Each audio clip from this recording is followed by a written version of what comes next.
Welcome. As your professional mentor, I'm absolutely thrilled to have you here for this explainer. Today, we're tearing down the curtain on the true mechanics of wealth creation. We're looking directly at financial leverage, which fundamentally separates the top 1% from everyone else. This isn't about pinching pennies, you know? This is about understanding the structural rules of money that the ultra-wealthy use every single day. Now, think about this for a second. When Elon Musk bought Twitter for $44 billion, he didn't just wire over $44 billion in cash, right?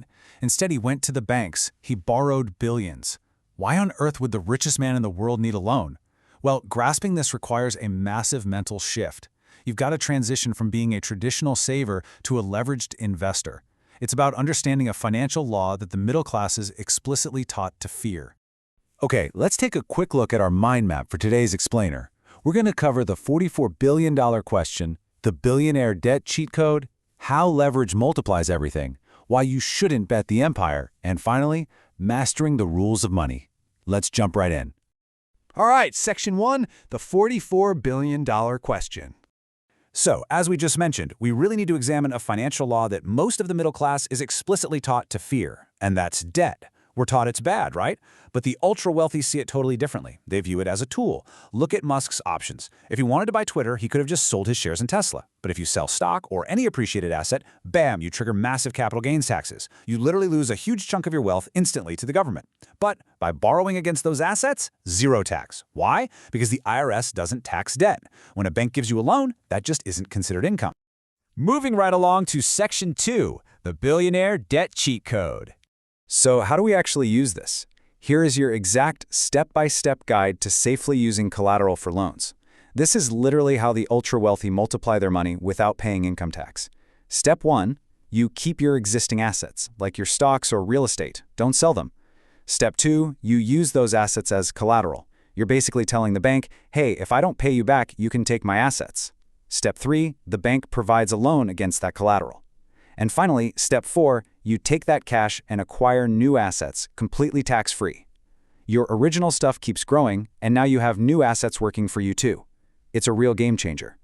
The absolutely crucial point here is that debt is tax-free, meaning you can safely leverage what you have to grow your empire. And this brings us to a concept you have to understand: productive debt.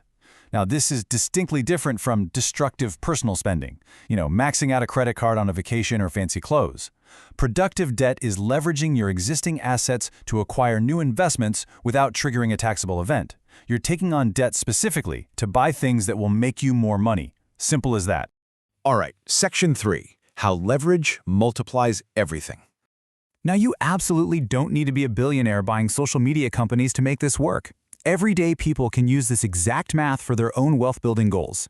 Let's look really closely at a $1 million house. On the left side here, we've got an all-cash buyer. They buy the house outright, so their cash down payment is the full $1 million.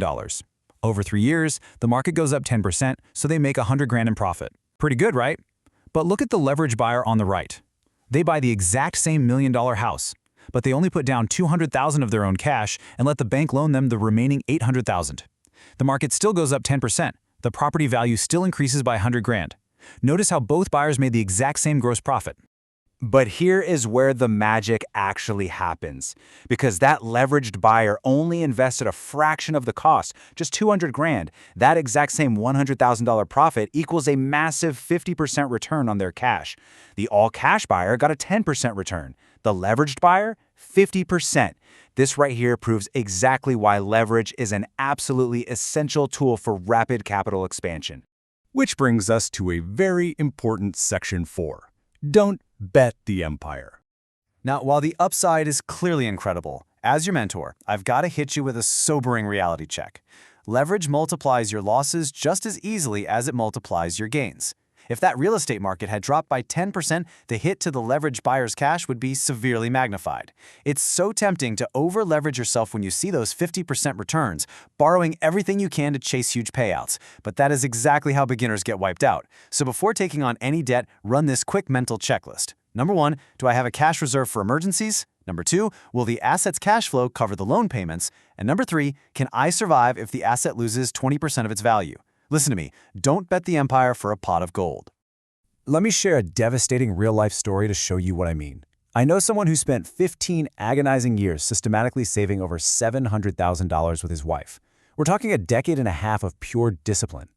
Then they found what looked like a total no-brainer oil and natural gas deal. They took their entire life savings and put it all in on day one. Well, just 2 short years later, the investment completely collapsed. Every single penny, 15 years of savings, vanished instantly. Why? Because they failed to protect their downside. They bet the entire empire. So please, never forget this critical lesson. Your job as an investor is to maximize the upside, but you must always, always cap your downside. You've got to constantly defend your core assets. Find productive debt, absolutely, but do not put yourself in a position where one bad market swing bankrupts you. Always leave yourself a margin of safety. Okay, let's bring it all together in Section 5, Master the Rules of Money. Let's wrap up this explainer by turning everything we just talked about into your ultimate economic growth engine. It really comes down to this one crucial question. Are you going to fear leverage, or are you going to learn how to use it? Debt is just a tool, kind of like a hammer. Used poorly, it will absolutely bankrupt you. But used correctly, it's the ultimate tool of the top 1%. If you want to start safely today, here are 3 ways to do it. 1. Use a low-interest portfolio line of credit. 2. House hack a multifamily duplex. Or 3. Secure a fixed-rate loan to buy an established, cash-flowing digital asset. To really master these rules and build your own empire, you have to keep educating yourself. So go ahead and hit that subscribe button to join our community here at Billionaire Capital for ongoing deep-dive wealth-building secrets.